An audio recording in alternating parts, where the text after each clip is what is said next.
जय श्री राम। त्र्यंबकम यजामहे सुगंधिम पुष्टिवर्धनम उर्वारुकमिव बंधना मृत्यो मोक्षे मामत्रा। ये भारत की संस्कार संस्कृति है। ऋषि परंपरा यज्ञ परंपरा से प्रभु राम का प्रकाट हुआ, यानी धर्म यज्ञ परंपरा से, और यज्ञ गौशालाओं से, गौ के गोरस से ही भगवान का प्रकाट हुआ है। और सदैव भगवान का विग्रह यज्ञ स्वरूप है। माँ सीता किसान खेत से निकली हैं, ये दर्शाता है भारत का दर्शन कि संस्कार आहार से बनता है, अन्न से बनता है जो परमात्मा का भर्ग है। गोरस से, गोमूत्र से, गोबर से धरती में केचुए होते हैं जो रिक्त स्थान बनाते हैं, यानी आकाश तत्व को बढ़ाते हैं, जिससे प्रकाश और वायु धरती के अंदर प्रवेश करके गति करके अन्न को पवित्र करती है, तेज पैदा करती है। भारत की आत्मा संस्कार संस्कृति धर्म का यज्ञ, गौ, ऋषि और किसान हैं। पवित्र अन्न के द्वारा व्रत, उपवास, त्योहार है। यही भारत की संस्कार संस्कृति परंपरा है, जो सबके लिए कल्याणकारी है। जात पात भाषा लिंग के आधार पर भेदभाव नहीं, पूरे विश्व ब्रह्मांड के कल्याण के लिए है, जो सबके तन मन बुद्धि चित्त को महकाती है, सुगंधित करती है, पुष्ट करती है, प्रकृति को पुष्ट करती है। सबके स्वभाव जो शांति है उसकी पुष्टि करती है। तो ये जितने सनातन धर्म के विरोध करने वाले हैं या विरोधी संविधान हैं, वार्षिक एक्ट, वक्फ बोर्ड, सच्चर कमेटी, मठ मंदिरों का जो पैसा, अतिक्रमण रूपी संविधान, ये इसको बगैर समाप्त किए और इसकी जो समाप्ति की बात न करे वो सनातन धर्म का शुभ चिंतक नहीं हो सकता। और अभी तक किसी ने नहीं किया है। अंग्रेज़ों ने भी और मुग़लों ने भी और आज की सरकारों ने भी सनातन धर्मी को सिर्फ भड़काने, उकसाने और भ्रमित करके, प्रदर्शन करके, धर्म का सहारा लेकर और जात पात का सहारा लेकर सिर्फ शासन सत्ता को लोग प्राप्त करते रहे हैं।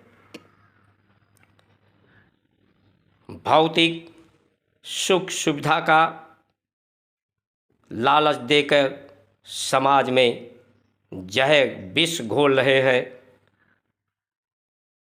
ये विष सभी जिम्मेदार श्रेष्ठ और पूरे भारतवासी ही नहीं, पूरे विश्व में घोला जा रहा है। और जो श्रेष्ठ जिम्मेदार हैं, चाहे नेता, अभिनेता, संत, पत्रकार, ये सब उसी की वाहवाही जय जयकार कर रहे हैं। ये बड़ा चिंतन और चिंता का विषय है। इसलिए ये जो विरोधी हैं सनातन धर्म के, मंदिरों के या शास्त्रों के या संतों आचार्यों के से उनसे पूछा जाना चाहिए कि ये सनातन धर्म ने इतिहास में कभी किसी जात, समुदाय, भाषा, धर्म का हानि कभी नहीं किया, न कर रही है, न भविष्य में होगा। ये सिर्फ हानि अधर्म और अधर्मियों को हानि पहुंचाती है। तो क्या इसका सम्मान न करना, इसका विरोध करने का पर्याय ये समझा जाना चाहिए कि अधर्म और अधर्मी को लोग बढ़ाने में लगे हैं, या अधर्म या अधर्मी को भारत के सनातन लोग बर्दाश्त करेंगे और ऐसी सरकारों, ऐसी पार्टियों के कठपुतली बनकर सिर्फ उनकी वाहवाही जय जयकार करते रहेंगे, जो सिर्फ धर्म के नाम पर लोगों को भड़काने का काम कर रहे हैं, उकसाने का काम कर रहे हैं, ठहरे हुए जल में पत्थर मारने का काम कर रहे हैं।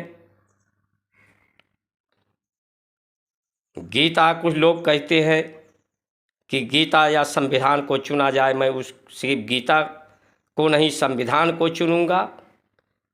गीता प्रासंगिक है, हर समय हर व्यक्ति के लिए ये मार्गदर्शक है, पथ प्रदर्शक है। सदुपयोगिता इसकी सदैव के लिए सिद्ध है, जो कभी बदलने की आवश्यकता नहीं और न बदली जा सकती है। संविधान कई बार बदला गया है, कई बार बदला जाएगा, और जो बदला जाए वो सांप्रदायिक नहीं हो सकता। कैसे भ्रमित और भ्रामक लोग बातें करते हैं। इसलिए सबके शांति के लिए, सबके कल्याण के लिए, विश्व कल्याण के लिए सब सजग हो जाएं। भारत को एक योगी की प्रधानमंत्री के रूप में आवश्यकता है। इस पर सबको राय बनानी चाहिए, जिसकी भाषा भी भारत की, वेशभूषा भी भारत की, भोजन की भारत की है। मोदी की बस की बात नहीं है। अब वो समय रहते वेशभूषा बदल लेते हैं, भाषा बदल लेते हैं, व्यवहार बदल लेते हैं।